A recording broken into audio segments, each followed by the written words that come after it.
All right, all right. I'm your host, Jake. We have a great show for you tonight. I'm with my little friend here, Diego, aka the Bull. The Bull. And he's with the Bull and Bull and the Buffaloes. We're gonna have a great interview. We're gonna go sit down here, but I just kind of wanted you to see his demeanor and his stature because his size equals his music, and just your persona and you're just everything. Your energy. I hope so. Everything is bigger in Texas. Yeah. See, is everything bigger in Spain? Just Asturians. But by the way, so are you tall in Spain as well? I would imagine. Yeah, man. I'm tall. Yeah. All right. Well, we're gonna go sit down so we look a little bit more even, so I don't look so small. All right. All right. Let's do it. All right. Bull, how you doing? I feel good. All right. So let's just kind of start with the beginning. We got a lot of stuff. We only got an hour. Okay. But you grew up in Spain. Let's talk about Cangas, Spain. Cangas del Narcea. Okay. It's a town in the mountains. So kind of just shortly tell me about your parents and then the little town that you grew up in. So I'm from the north of Spain. The state is called Asturias, and my town is called Cangas del Narcea. It's a minor town, like about 8,000, 10,000 people.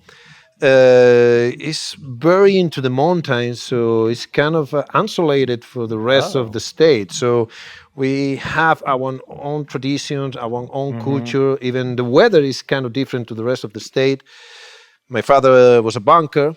Banker? My father was a banker. My mom came from a farmer family and ranchers, but she had a business when I was like 15, something like that, like selling perfumes and things like that. She had a shop in my town. So I grew up with those kind of different cultures, like the countryside with my mom, the ranch, the farming, and more like economy size with my father. And I imagine, in Spain with like little towns and little villages like this, does everybody have chickens and little animals and gardens, or no? Is it more civilized? Well, we are European, so we are civilized. So that means I don't mean like that. No, I know. Like I have chickens, I just think everybody's got chickens in their yard to Well, in the villas, yeah, in the village, definitely. My grandparents has chickens, and I have cows, and they have pigs, and so if you live in the country in a ranch or in a house, but in the towns, no. In the towns, I was living in an apartment with my family, and we didn't have the animals, but we had the weekends in the ranch. All right. So now, what was it growing up like? As a kid, is that fun? You're in the mountains. And I was badass. Do you think that's how you got your love for nature? Yes, definitely, no doubt about it. No doubt about it. I was born between two rivers, so the house of my family.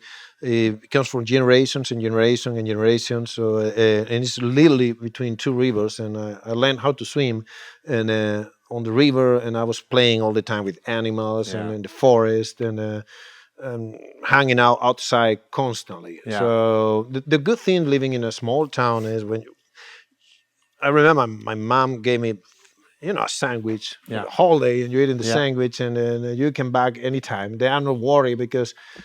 Yeah, things could happen to you like at her, but that makes you stronger. Yeah, true. Yeah, back in the 70s and 80s, parents just let us do whatever. Right. Now we're all helicopter parents and don't even get a scrape on your knee. Yeah. No, it's definitely different times. So, do you ever get back to Spain, and how often? Do you still have family there? Oh yeah. I have all my family in Spain. Cousins, all that good stuff. I have all my family in Spain, and I left Spain in 2011. And I was living 3 years in Mexico. So when I was in Mexico, I used to travel like a couple of times a year. And here in the United States, I used to go at least one a year for holidays, for Christmas holiday. Yeah. However, during the pandemic, I couldn't leave the country. So it's been a while without going home. Yeah. And I hope I can go this year at the end of the year. Nice. That's good. Now, we'll talk more about this later. I'm just going to quickly touch this part.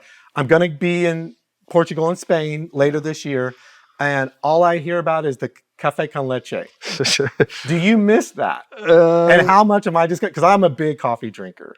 Yeah, I love coffee. Indeed, I have one song called Café in Rock and Roll, and I used to drink a lot of café con leche. You don't have it here. It's kind of it's just pure milk with coffee and sugar, and you use it for breakfast, and sometimes for after lunch, you can take it too. So it's kind of very popular. That is still very popular. Yeah. You're gonna love the food, and you're gonna love the women. There you go. I am Dangerous. so looking forward to this Dangerous whole trip. women. I'm looking. Are you forward. married? No, I'm single. You will. Yeah. Might come back with someone. Okay, so you're growing up in Spain, mountain country. When did you? And is that where you went to school? Because I know you went to Madrid, but that was like when you're a teen. How did you get the nickname Bull? Well, when we went into school and we started learning English, but a little bit. We speak very bad English in Spain. You can tell my accent. Oh, I speak very bad Spanish, so there you go. I tried. So when you start learning a different language, you start with the colors and numbers and animals. So the people start calling me Bull because even when I was a kid, I was very big and kind of strong and super stubborn. You were always in the 90th percentile, of size. So I get that nickname when I was a kid. So and the people start calling me that forever. So I use it for my band. I use it for my stage name. It works. It works. Yeah. Very good. So when you're a kid growing up there, you're in the mountains. How isolated are you from what kind of music is normally played on the radio there versus, and when did you come in contact with American music, or even what was your first musical influence that made you really excited? Well, in my town, we didn't have any record store or guitar store or anything. And yes, radio was kind of popular, but not really for music. It's more for news or something like that. Yeah. And we only have 2 TV channels. Yeah, the number 1 and the number 2. That's all. Hey, that makes it easy. So we got way too many channels now. You can watch the 1 or the 2. So culture, like music and things like that, is whatever there was on TV is what it really gets your influence. And so it's mostly Spanish. And mostly Spanish, mostly Spanish. But American TV get through all around the world. So we have a lot of American movies, and but in Spanish. So if you hear 007 speaking Spanish or Clint Eastwood, it's funny. It's funny. So a friend of mine, I always there was a compilation on cassette that came out every year called Boom, and it has miscellaneous music. It can be pop, rap, blues, rock, everything. So I remember it was a song from the Keys, Lick It Up. You remember Lick It Up? Oh, yes. So I was very, very young, and I didn't know how to say Lick It Up. So I say Kiki Los. So I remember my father was driving the car, and I was asking, hey, can you play Kiki Los? I was Kiki Los. And I ended up playing with Ace Frehley, the Kiss guitar player. So how the things are. So my influence, it was like whatever was on TV, on radio. Yeah. And Kiss was, they were a very big band. I imagine you kind of singing Kiss like how I love Gypsy Kings. And I can sing some of their Spanish, like Los Peces en el Rio. But I imagine that I sound really funny to Spanish people when I sing it because I kind of know the words. I know how to say it, but I don't know what I'm saying all the time, Now that I speak better English, I understand a lot of the lyrics that I used to sing when I was a kid. Yeah. And I didn't know anything about what I was singing. Right. And now it's, this is what it's about. So I learned how it sounded, but I know how it meaning. Yeah. At what point do you, Kiss and all this, musical influence you start to get, at what point do you start really gravitating toward, either American music or just music in general to where you're like, man, when did you get a first guitar? What was your first instrument? Like, how did that, manifest? I was 14, 15 years old, and a friend of mine went to the city and came back with a cassette of Little Richard. Oh, boy. So he played that song, Lone Tall Sally. And then it was like electroshock. Yeah. Means Little Richard is unbelievable. So immediately I get totally hooked in that greatest hits of Lone Tall Sally, Good Gal and Miss Molly, Lucille, all the Little Richard greatest hits. And I didn't know it was for the 50s or was American or British. I didn't. I knew. Just like the sound. I love it. I really like it. So so I asking him, what is this? He said, well, they call rock and roll. He's from the 50s, an American guy. So they said, do you have more music of this? So I was completely obsessed with the 50s. So we have a magazine. The magazine was called Disco Play. So it's a magazine that came every month by mail. So you will watch, read about the bands reading, and you can order. It was vinyl or cassettes, vinyl or cassettes. You can order and take 1 month and a half to take to my town. One month and a half. Now Amazon bring it in one day. Yeah. So I remember going to American rock and roll. So I was buying whatever I had, whatever they could. Do you remember what year, like roughly what time frame this is? 1958, 1957. No, 1950, 1980. There's no way. I thought you were talking about not the music. The time that you're buying. Oh, 1987, something like that. Okay, so I'm thinking of that kind of music. 1988. Okay, gotcha. Late 80s. Gotcha. And because I was born in 1975, so when I was 14, 15. Yeah.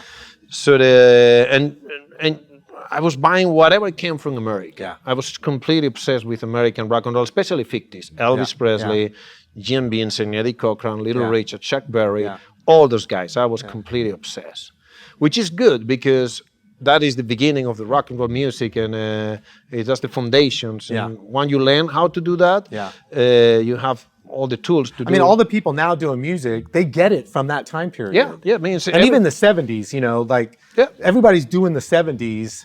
Even Beatles and Stones, they get influenced by the 50s. All those, So we were talking about that's the power of American culture. That's the power of American rock and roll, that a guy from the mountains in the middle of nowhere get totally hooked with that. So you guys did a pretty good job. Yeah. Well, and I'm sure some of us were stealing from British. Beatles and stuff like that. That was 60s. I mean, Beatles and Stones. They get it from Americans. Yeah. It means Rolling Stones came from Muddy Waters and all the kind of guys. Yeah. So you're a teenager getting into all this American music. When do you get your first instrument? And I love the story about how you raised money for this. Oh, well, I was, when you buy the magic thing about the vinyls, when you get the vinyls, you have the picture of the guys, and you love the look, and I still have the pompadour and the hair, and you love all that kind of things. And we start dressing like American rockers, like cowboy boots and jeans, and we were 15 years old. And I saw all those guitars, so I convinced my best friends, like, hey guys, we're gonna make a rock and roll band. So the bass player. Then you're gonna play bass, you're gonna play drums, I'm gonna be the singer and guitar player. So the bass player was kind of the positive guy, and the drummer was the negative guy. And I said, "Bull, we don't know how to play an instrument. We will learn. We'll figure it out. We don't have instruments. Yeah. We will buy them." Yeah. So we called the band the Phantom Sharks. Phantom Sharks? We're gonna sound American. Okay. And that's a stupid name, but it's what it is. So. If we Google Phantom Shark, we're not going to find any musical stuff. Sure, okay. Definitely no. So we were 15 years old, again, in a small town in the mountains. No record stores, no music stores for instruments. So first of all, we needed money. Yeah. So by that time, we went to high school. And the high school, we used to sell at morning, knocking doors and chorizo bands, it's a breakfast band with a chorizo inside, and you take like 100 of them, and you go door by door, and you sell them, and you raise the money for the high school trip at the end of the year. Nice. So we were doing that for the high school. So I told the guys, what we're going to do this for to buy the instruments. So we were months knocking all those doors, selling those chorizo bands, lying the whole neighborhood, telling that we're going to a high school trip. And I remember my neighbor said, well, you're going too far this year, right? Because so we were, you haven't left yet. When are you going on this trip? This trip is going to be, so we were selling months and months. So we took a bus, 3 hours to the city. Now, what city is this from your? Oviedo is the capital of Asturias. Okay. And I have a friend there because my parents, we used to go to Oviedo the weekends, and sometimes I make some friends in the city. Yeah. So the friends in the city, they were a little more advanced of us. Yeah. That's the thing, because they have more stimulus, and they have record stores and bands playing and things like that. So there was a shop that even if you were 16 or 17 years old, they can give you a loan. you can sign. Nice. You sign all the checks or whatever. yeah. And so we went there with some money selling bonds, and we bought a Korean guitar, Korean bass, and all the drums, always the snare. Super small. And Yeah. And we came back home, and I didn't have even money for the case. I have it in a box. We missed the bus, so we came so late to home, like midnight. The whole town was looking for us, and my father was so angry. Yeah. And so, what is that? It's a guitar. It's an electric guitar. And then Barry said, "What are you going to do with that?" So he asked me, "Where do you get the money to buy that guitar?" So finally, Moment of truth. he was pressing me, "Where do you get the money for that?" So yeah. finally I told him, they said, "We were selling bonds." My father said, "Those are my clients. I am the banker." You did that. Oh, yeah. He was so angry. You were lying the whole town, and yes, we did it. So who else you put involved in this? I tell the names. He called his parents, so their parents. I'm sorry. Yeah. So finally it was my mom. He said, "Well, he get into this. Now he has to pay that guitar." Yeah. So we were working hard, whatever we can do it to Yeah. pay all those instruments, but we didn't know how to play. So you had them, and you're just, we will learn. Yeah, we realized we didn't know how to play a single note. It's not just as easy as on TV. So we thought that the guitar was plugged directly to the wall. So did you not get amps? we didn't have anything. So we talked with my friend in Oviedo, and we came back again, and we bought a small mixing board, and we plugged everything in: the microphone, the guitar, the bass, and we bought some manuals, how to learn. Manual. So, and that thing was, I remember playing the Chuck Berry albums constantly, and so I was looking with my fingers and my ears. So we started developing good ears. Yeah. Because nobody could teach us how to play guitar. And you didn't have YouTube. Now you can learn anything. So it was like that. And then we met another guy in town. We didn't know him, that he had electric guitar too. He was a very shy guy and all the time playing in his home by himself. So we added to the band. We changed the band. We called it the Dalton.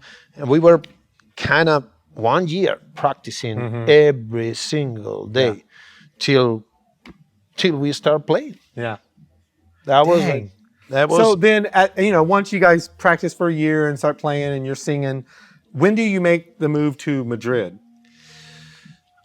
Well, once you get 18 years old in Spain and you finish the high school, you're going work or you're going to the university. Yeah. So there weren't too many options to work in my town, so I moved to Oviedo, and I started working as a bartender, cleaning dog shelters, whatever I could to raise some money. And I was studying at the same time, and I was living there 3, 4, 5 years, and definitely I started playing with different musicians. Some of them, they were kind of famous in Spain, and I was learning a lot in the city. And I moved to Madrid when I was 25 years old, because that's the biggest opportunity to get a good job, and if you want to do something in music. It's probably the biggest city in your kind of northern Spain. Oviedo is the capital of Asturias. Madrid is the capital of Spain. Okay. So Madrid is the biggest city, 6 million people, and the biggest opportunities. It's everybody very central. In Spain, mostly the things are in Madrid. Is that crazy? Like at 25, like, damn, this place, because you're like from a little village and. Yeah, and suddenly from a village of 10,000 people, I was living in a big city of 6 million. Dang. Yeah. And then is when I create Los Búfalos in Madrid. Oh, okay. So, are any of those who were those players? When I decided to move to Madrid, a friend of mine told me, if you go to Madrid, go to a place called, and again, American culture, it's a place called El Templo del Gato, means the temple of the cat. And he said, the temple of the cat, California. Cat, like a cat. Gato? Gato. Yeah. So I know one word, gato. You're going to do it great. We're going to switch to Spanish for the rest of the interview. Unfortunately, I will just be saying "Como se dice" for every question. Okay, well, I'm done. So the bar, it was called El Templo del Gato, a Californian rock bar. Oh. So the guy was living in California in the 80s. Yeah. So he get totally hooked with 80s rock and roll from California. Yeah.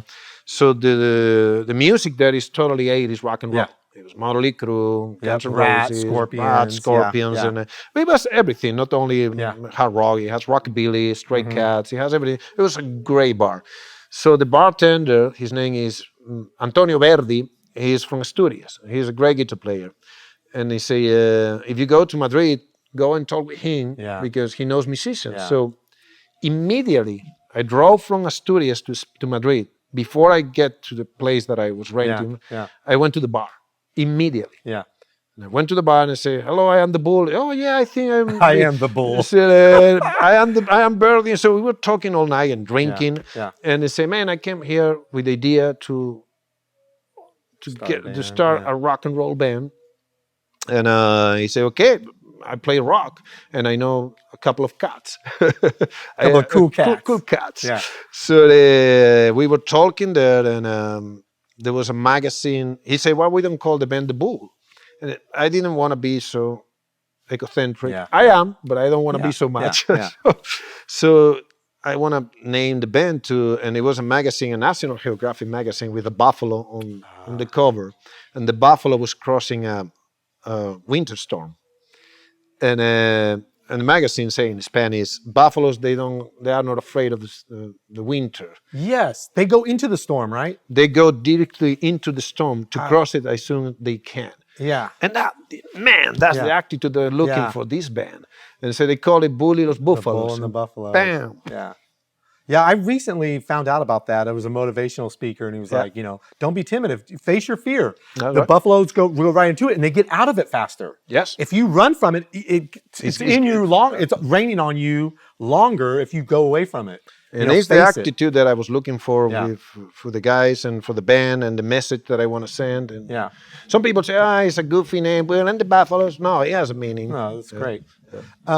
So how long were you in Madrid? Like, I assume you did pretty decent. 11 years. 11 years, okay. So, and then you kind of get a following, you get a good, Yes, we start playing, but everybody had a side work in those days. So it was very difficult to put the band together. And you were into it 100%. No. When I went there, it was impossible just making money with the Okay, music. yeah. And Madrid is an expensive city. It's a European capital city. So I was working in many things. I was a salesman. I was selling cars for Land Rover and Toyota. And then I opened my own company with off-roading expeditions. Oh, nice. And then I was doing a lot of trips to Sahara Desert, Asturias again, Portugal, and doing off-roading. Cool. And so most of the time I was traveling. Yeah. And honestly, I couldn't put the time that I wanted in the band. Yeah. So after 11 years, you're like, I got to change my scenery, work on the career somewhere else. And you went to Mexico, I understand. I went to LA. Oh, LA first. Okay. So we're talking about 2011, and I was completely convinced that I have to be in the United States. Yeah. I have completely convinced because I was always so influenced and attracted by American culture. And I'm talking about cars, bikes, music, outfit, places, women, American too. Women, any kind of woman. Yeah. American women too. And so Well, because sometimes the song "American Woman," "Stay Away from Me," like some people don't like the American women; they want their. No, I like American women. Yeah. So the thing is, well, Spaniards are very rough women. So they're beautiful and they are. You get the thorn and the rose. Yeah, I always was more attracted for women from other countries. Yeah, I think a lot of us do like something different. And I like the other cultures. And, it's fun to learn. Yeah, it's fun to learn. And so I always especially attracted by Latinas, Venezuelan. Okay, there you go. So I moved to, I really want to go. So I traveled to LA thinking that LA, because it was it's a big LA was the real capital rock thing in the world. Yeah. But that was the 80s. Yeah. So I came like 30 years late. So I went to LA. I was a little disappointed, honestly, yeah. because I was expecting a Motley Crue with Harley Davidson and Sunset Boulevard, and that was over. And my visa in those times was only tourist visa, so only allowed you to be in the country during 3 months, and making some business, but no working. Yes, Right, you yeah. can do interviews and tourists, and yeah. so I spent 2 months and a half, and there was time to come back, and I was talking with a Californian production, and he told me, I think you have a good style, but you need a bigger resume. Why you don't go to Mexico for a while and you do a tour, and then so that's what I did. I picked my guitar, 2,000 euros, and a suitcase, and I went to Mexico City. Let's skip to, because I'm trying to space out some of these songs. Let's do Dinero Primero. Yeah. Tell us about that real quick, and then they're gonna play like about a minute or so. Well, Dinero Primero is my last single, and I think it's one of our best songs. And it's a kind of blues rock, Texas, ZZ Top influence with a little Spaniard touch. Dinero Primero means money first. It's not about, the song is not talking about materialistic money. It's talking about the struggles of the musicians that we always have to get paid. And not to even to get fair paid. To get paid or to get that reward. And we do this because we love rock and roll. But we have to pay bills too. And to play rock and roll is very expensive. So the song is talking about that, like money first. Even it's not money the first thing in our life. It is now you have to hit a point when you're a musician that you need to ask for the money. Is that the song about? Can't always do it for free. Yes. All right, let's go ahead and play a minute of that.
Nice.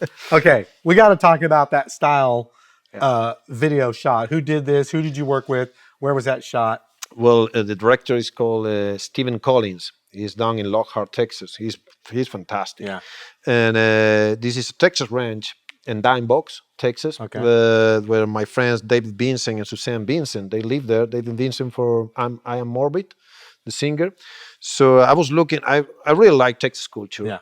And I want to do something like very Texan. We have the pump jack, we have the Longhorns, we have you pulled it off. That was pretty Texan of a video. That's pretty the pickup truck, and so it was shooting in a dime box, all in one day in a ranch, and that is a Hellsville jail. That jail is from the 70s, and the original is from the late 900s, and then but the late 1900s, and then we have the jail, and we have all the Texas iconic themes, and awesome. And we have a great time. Steve is a great director. We have a lot of fun. I love that style, the coloring. We're going to do a little 70s. Really sharp. We were doing like a little 70s style, and the trucks from the 70s. Kind of like that movie-ish, it was a cool genre type video. Let's see. You go down to Mexico, do your thing, kind of get a good following again. Yes, Mexico was great. I mean, we had a great time. I started playing a lot of bikers events. I play in the biggest biker events in Latin America, like 25,000 people. And did you go to Mexico City? Mexico City. Okay. I was living there in Mexico City and playing and coming back to Spain, Mexico, touring, promoting the band.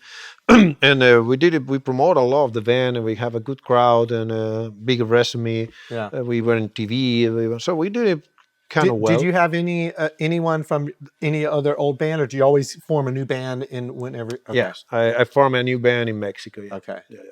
The guys, we're still in contact with them. Yeah.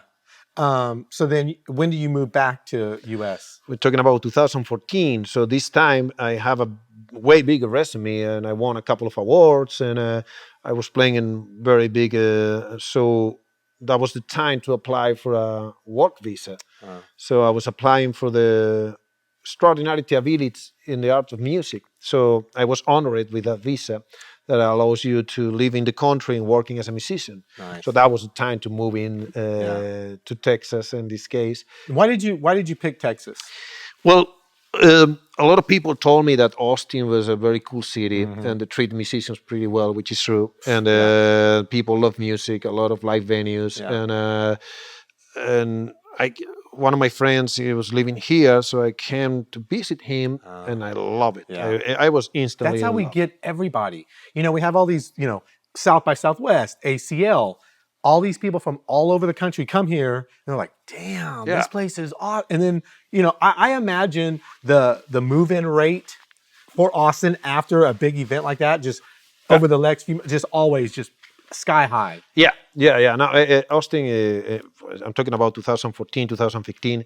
It was amazing. Man. I love it. And I remember going to Continental Club, Sea Boys, Saxon Puff, all the White Horse, all those iconic places and amazing musicians. This town is very, very talented. I love how friendly, and you're right. The Texas musicians, they're all tight. Yeah. There's no like hatred or competition. Like, oh, I don't want to play. No, they open up for us. We'll open up for you. There's no, oh, they're better than us. We don't want to be on the same. It's all just so cool and friendly, and everybody gets along. I love that. There's a sense of community, and everybody was trying to.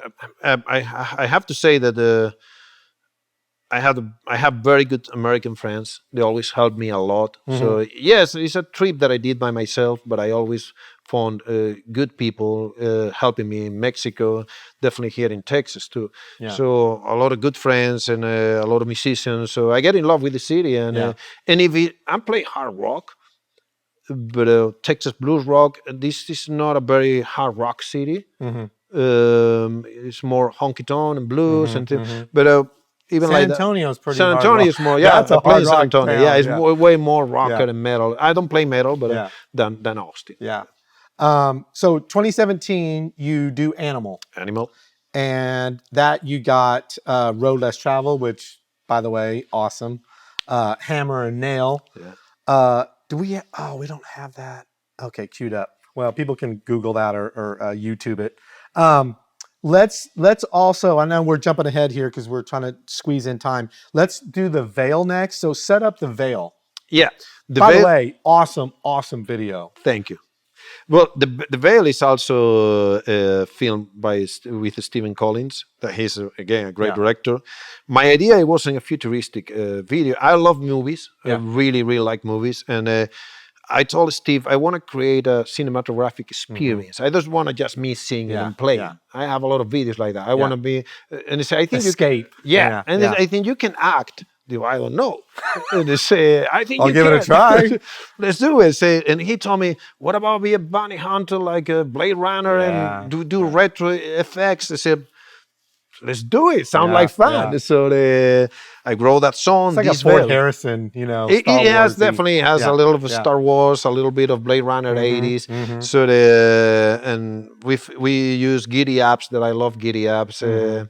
Nancy allowed me to shot the honky tonk things there. Yeah. And I came out pretty good. It's pretty good. Yeah. Let's go ahead and go with the Veil.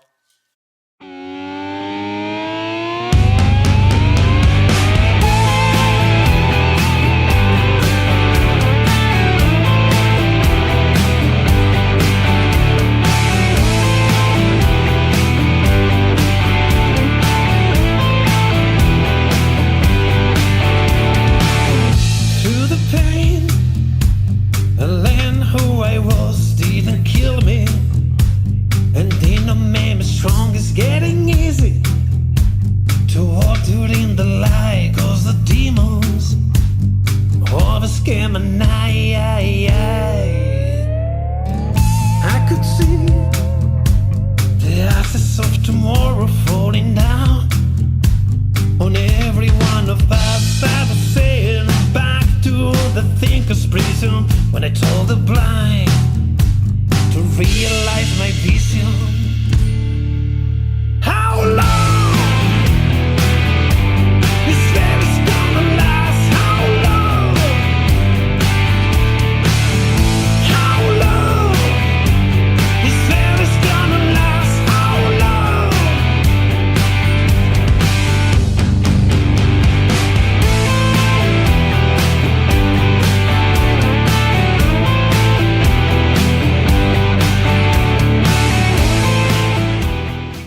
Man, come on. Come on, man. That was awesome. We I had love it. a lot of fun in that video. Man. Yeah. Scott, what's his name? This Vale, No, the guy, the Stephen Collins. Stephen Collins. Okay, That in guy, Lockhart. He lives in Lockhart. Lockhart. Yeah, Lockhart, Texas. Woo! He's a musician and also a filmmaker. Very cool. So 2019, you do the single "Death Do Us Part."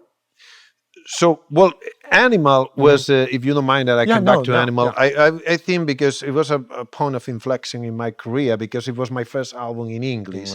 And then I had that song, Roller's Trouble, that I wrote it with Yayo Sanchez, the Kiss guy. We wrote that song together. And the Roller's Trouble is literally talking about my trip. Yeah, it hit home to me because I'm a traveler. I love traveling.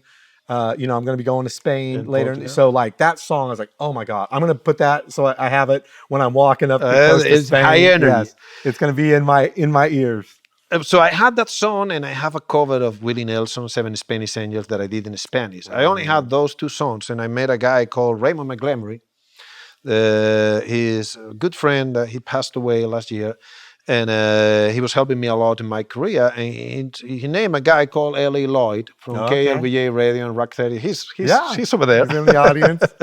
So he's a rock and roll DJ, legendary rock and roll DJ. And Ray say, hey, I need to send this to L.A. Lloyd because he has good ears. And so he sent it to him. And then we have a meeting, L.A. Lloyd, Raymond McGlary, and myself. And L.A. Lloyd came to me and said, with that radio ball, I like this ball. So they said, this is a pretty good song, but do you have more? They said, well, no. They said, well, we need more. Yeah. So I'm start writing new songs. And then Rob Hinton from Mesa Recording Studios, good friend of mine, he was... So we call it the A-Team. Raymond McGlamery, L.A. Lloyd, Rob Hinton, and myself. And I wrote the full album. I wrote Hammer of Nail, Vampire Walk, Invictus, and then I called them and said, this is what I have. Yeah. Both, they said, this is badass, let's go to the studio and record them. So we went to the studio and recorded the album, and I wasn't sure if I could write something in English. Yeah, and you recorded this in Texas. In Texas, Yeah, in Mesa Studios, and here in Del Valle. Yeah. I wasn't sure if I could write something in English, but I like it. Yeah. And I think they're very good. I think it's a great album. Yeah, So it now I'm writing 90% in English. Yeah. We sang a Spanish touch, but Yeah, feeling more confident. yeah. What was the story behind Hammer and a Nail, or what made you think of Hammer and Nail and like write that song? Well, L.A. Lloyd and Raymond and I, and we would talk a lot about the up and down in life and in the music career especially. So how difficult it is. Sometimes you feel good. Sometimes you feel that Sometimes you you can do get it. beat up. Sometimes you feel that Yeah. you don't Yeah. worth anything. Yeah. It's constantly Yeah. up and emotional, up and down. So I was with the guitar at home, and I watch a guy on TV and say, sometimes you are the hammer, sometimes you are the nail. There you go. And I was doing those chords in that moment, and I say, okay, are you the hammer? Are you the nail? And I finished the song. Nice. And good thing about that song, I was completely sure that I want to put a Hispanic guitar on the solo instead of like a rock and roll hero guitar. And we put it. William Knack was the guitar player and did a badass recordings, and he played the Hispanic guitar and also slide and electric. Yeah, that song, phenomenal. I want to also get in all these quick little videos. Let's Till Death Do Us Part. Set that up. Yep, that's one of my favorite songs. That's one of my favorite videos. And this is on your new EP or what? No, that was after the Animal. I record two new. The Preacher Will Have to Lie Until Death Do Us Part. Gotcha. And that's one of my favorite songs. I wrote it for my girl Jenny. that she's an actress. She's the girl in the video, and it's kind of Western rock, Robert Rodriguez vibe, like a Texas border, and RJ. The last name is very difficult to pronounce, but he did a great job too and in the video. We recorded in Austin, and I think it's a very dark and dense video. And but I really like the mixing of the Mexican, and I put that Mexican Katrina because I am influenced by the Mexican culture and also the cowboy and the rock and roll, and it has a lot of influence in that song. It's a great mix. And she traveled from Canada and did the. She was sick when she did the video, but she nailed it. So I'm very proud about that video. There you go. Let's go.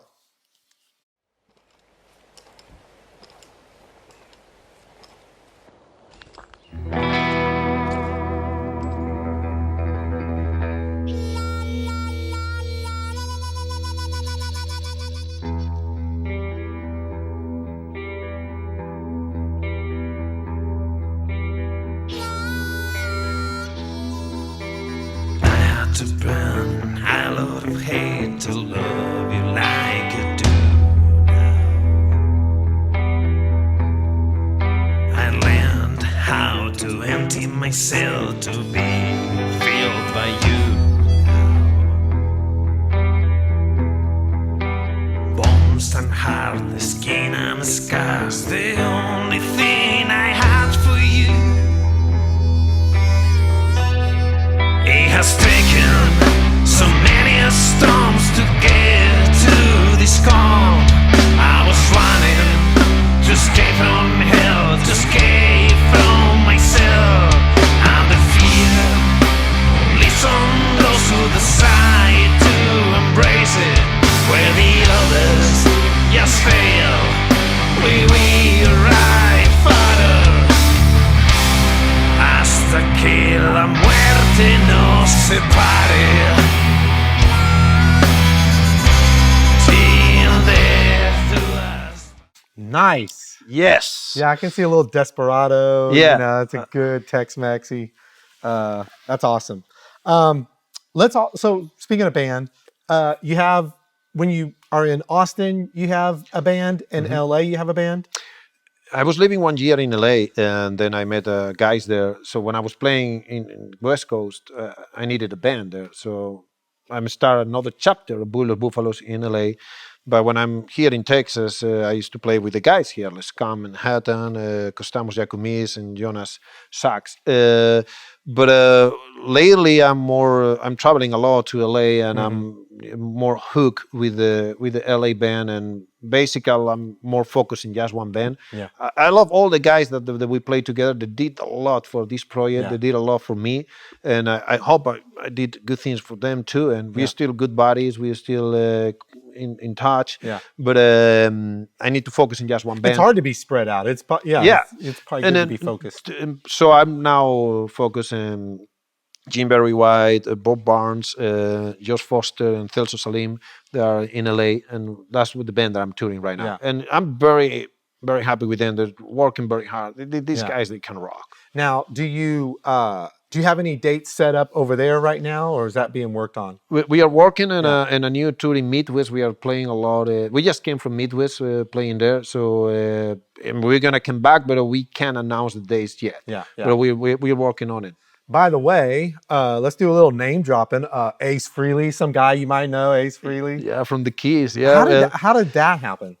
Well, last year I get signed with Paramore Records and with the new management and new record deal. So they are in Wisconsin, and so they are kind of strong in that area. And they told me, "Hey, would you like to play with us Frehley?" They were, "Come on, yeah, let's do it." So we were opening for him in Midwest, Michigan. We were playing in Illinois, Ohio, and kind of 800, 900 people, 1,000 every night opening for Ace Frehley. And man, it was absolutely great. Yeah. It was great because you know how difficult it is to conquer an audience that they don't know you at all with Right, this yeah, accent. Yeah. Who's this guy? With this accent, and with you pay $100 to watch to a concert for Ace Frehley, or now we did it with 38 Special too. Whoa. And then you don't care too much about the open band, so we went there. Nobody was with this guy, and I say, "Well, you're gonna find my accent a little thick, but don't worry, we speak rock and roll fluently." Yeah. So I have to say that the Midwest crowd is the best crowd that I ever played, and the guys, they were totally into us. Yeah. They were 40 minutes selling merchandising. We sold everything. The board CDs, hats. That's awesome. And we only played 45 minutes, and with a 38 Special we played 1 hour. Yeah. But we got everything on video, and we're still playing there. And to conquer an audience that they don't know you with this accent, and these are American people that they are used to Ace Frehley, 38 Special, Lynyrd Skynyrd. Yeah. You know, those You're a kind little of, different than them. You're a little bit different. I would like to say that that I am a little bit a different. little bit different, but I tell you what. So I grew up in Kansas, Yeah. Midwest, and I can tell you that why you're getting that good audience and that feedback is, back in the '80s and stuff, we got passed over by a lot of groups. All the big, they'd hit all the East Coast and West Coast, but you don't really. Not too many people play in Kansas, and if they did, it'd be like in one city in Kansas. Where in other states they hit like 5. In Texas. You hit Dallas, San Antonio, Fort Worth, Austin, there's Houston, all these things. Kansas, you got one, so you didn't get a lot of chances to see. So we were always starving. Like we really appreciate, No, definitely. This is a fantastic, and when you speak honestly, I think that our music is very honest music because all the songs are based in own experience, and when you speak honestly, people, I appreciate that. Yeah. And these days everything is fake. Yeah. Instagram pictures, Facebook pictures. You can mix auto-tune in vocals. Sometimes keeping it simple is the best. And we would You go try to there. get all complicated and things. Yeah, get all jumbled. We go there. We plug the guitars, grab the sticks, and we play honest rock and roll. And rock and roll is a universal language. Yeah. And definitely in Midwest, people down to earth rock and rollers. So how was it playing with Ace Frehley? Like, I can't not hear that name and hear the back in the New York groove, or Snowblind. Snowblind. I have to say that he killed it. He played very good, and his band was very tight. We wasn't in contact with him. I have to say that. Oh, so like he did. They treat us a little bit like you are the open bands, which kind of make us a little angry, which is good. So we went to the stage. I was talking with the band and say, "Yeah, we are the open band, but we're gonna play like the headliners." Yeah. So we went to the stage, and we have 45 minutes, and the people was still asking for more songs, and we were the open band, more and more, and then it was. I'm very grateful that we could open it for him, but we didn't have any interaction with him. Oh, that's too bad. Yeah. Well, let's talk about. I want to talk about "Alone with the King." Mm-hmm. A great experience with Graceland. How did that manifest? Well, I'm a huge Elvis fan, like huge. So Elvis was the guy that literally made me be a rock and roll singer and changed the course of my life, literally. And I was completely obsessed. I'm still with Elvis Presley. So in the middle of pandemic, when I was camping and I read that Memphis was reopened, so I took my truck literally and I drove from Austin to Memphis, Tennessee, the first day after Tennessee State opened. So I went to Graceland, and it was the very first day. The pandemic was still running, and so literally wasn't no one. They're not ready for you I'm guys. not talking about even one person. So I was at the gates of Graceland waiting for, I think I have to wait like 1 hour for a big group. So there was a girl at the door and said, "Well, are you coming or not?" I said, "Well, what do you mean? Yes, by myself." Yes, by yourself. That's awesome. And they said, "Oh, yes." So I get into Graceland, they close the door, and then I was there by myself. It was, what kind of energy? That has to be like. I was literally. Yeah, I think I'd be feeling like just so overwhelmed. Well, I was sweating. Texas, Tennessee is very. Oh my God, it's humidity. muggy. Yes. And then I was shaking. I was, wait a minute. I'm by myself here. So I was like literally 1 hour.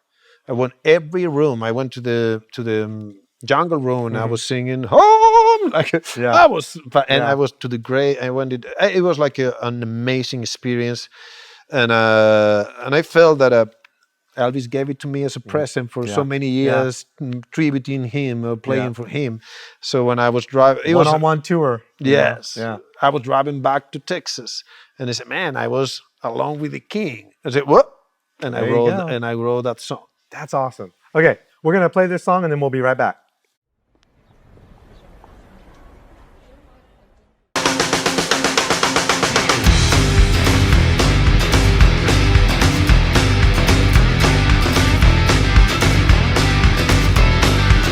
Rock and roll trip from Austin, Texas to Memphis, Tennessee. The 8 block and burning wheels running down my bucket list. Anxious to head to the king's wasteland. Upon the gate, ready to live a damn glorious day. Once inside your Morsha cup, no one else inside the house. I swear I felt a hidden touch, a call from a ghost, a frozen rush along the spine, a whisper singing on my back. Down on my knees, I was alone with the king. Yes, I was.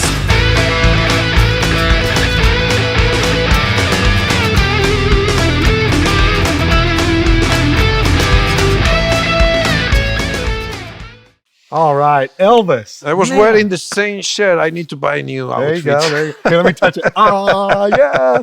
Yeah. Let's. You come with an entourage today. Yes. So you got L.A. Lloyd. You got Penny Rock Productions. Penny Rock Productions. So yeah. how did you? What's going on here? So Penny Rock. What's all the fuss? What's all the hubbub? Well, Penny Rock Production is a filming company here. I'm based in Austin, Texas, and they do an amazing job. And they just filmed a documentary about the back room that I remember that. I can't wait to see that. Yeah. Iconic venue and from the 70s till the 2000s here in Austin. And L.A. Lloyd told me, you need to meet then John and Boudreaux and talk about. So we have a couple of meetings, and they're launching that documentary in South by Southwest. So we were just having a drink and drinking, and we came to the idea that I think we need to share a documentary about your trip, the Rolls travel from the thing that we were talking about today, for how you came from small town in the mountains to play in rock and roll in United States, in Texas, Midwest, LA. I was playing halftime for an NBA game in San Antonio, and it's not obviously it's going to be a rock and roll documentary, but it's going to be more talking about the struggle of the musicians that you have to deal, because believe me, it is a very hard trip, a very, very hard trip. Yeah. And especially every musician is a very difficult profession, but as an immigrant, you have to deal with learning the language, learning how to write in a different language, dealing with the visa, culture, no family. So we're going to capture all those things in the documentary. We're going to travel to Spain back, probably Mexico, film in my home, and how part of the documentary is about how cool is American culture and rock and roll that influenced not only me, millions and billions of musicians that moved to this country trying to live I won't say the American dream, but the American rock and roll. Yeah. Man. Yeah.